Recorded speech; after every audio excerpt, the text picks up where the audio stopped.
Olá pessoal, vou falar aqui para vocês esse vídeo sobre algumas leituras que eu acho que são importantes para a gente sair um pouquinho dessa matrix, né, que o pessoal às vezes se enreda, né? A gente está em época de eleição, por exemplo, e muitas vezes a gente esquece de olhar para outros pontos, né, da realidade, porque, pessoal, existem alguns autores que eles estão pensando além da questão política que a gente olha mais superficialmente, né, que a gente olha aí mais diretamente, porque por trás existem ramificações de vários problemas e vários domínios que a gente não para pensar muitas vezes, né?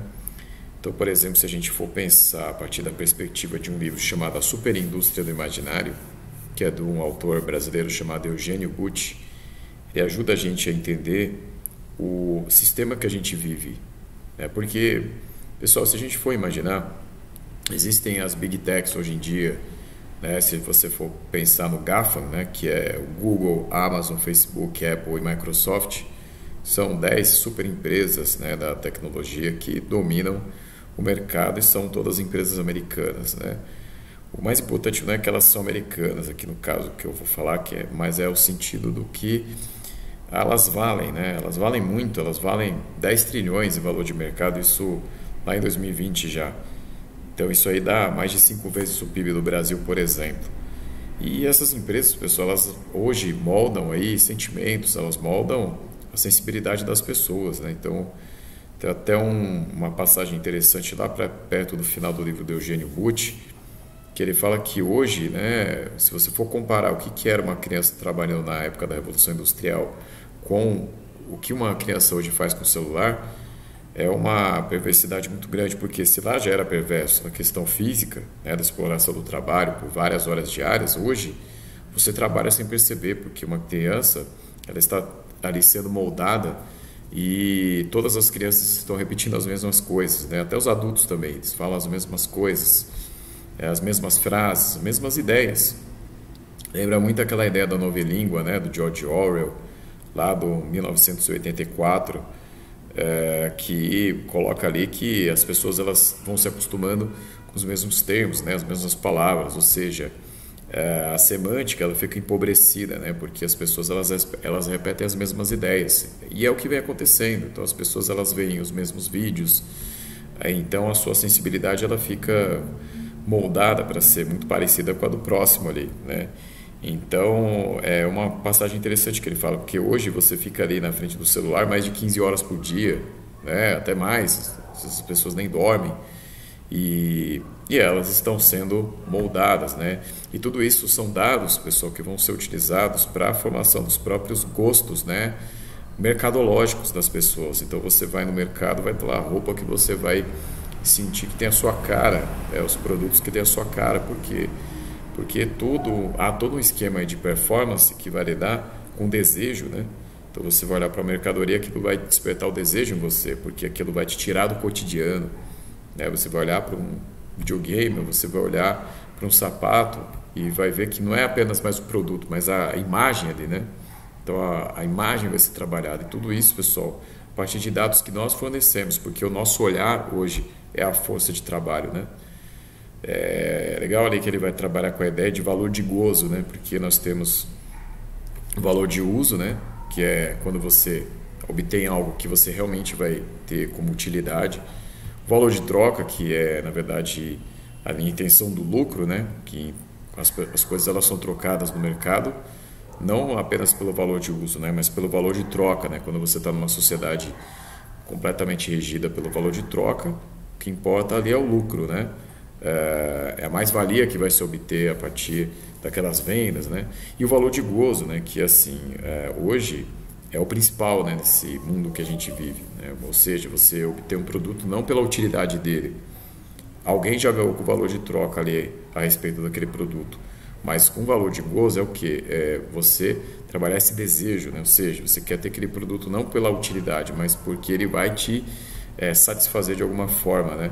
Então é toda uma questão imagética que é trabalhada a partir daquilo que você fornece para o sistema através do seu celular, através de quando você assiste lá na sua TV Smart, tudo está sendo fornecido, pessoal. São dados ali, são cores, né? São enfim, texturas que você está experimentando que vão servir para adaptar o sistema, porque na verdade o sistema usa tudo isso para se adaptar e vai gerando aí novas possibilidades, né, e novos desejos, né, isso que vai acontecer, pessoal. Então eu acho que essa leitura da superindústria do imaginário do Eugene Bucci cai muito, pessoal, aí, né, no nosso tempo, né, cai muito assim no sentido de que tem a ver, né, que a gente está vivendo, é isso mesmo. Esse livro vale muito a pena, pessoal. E outra coisa também que a gente tem que pensar aqui, que eu acredito, pessoal, é a leitura que o Ladislau Dalbor faz da realidade também, porque ele tem vários livros publicados, todo ano ele lança um livro diferente.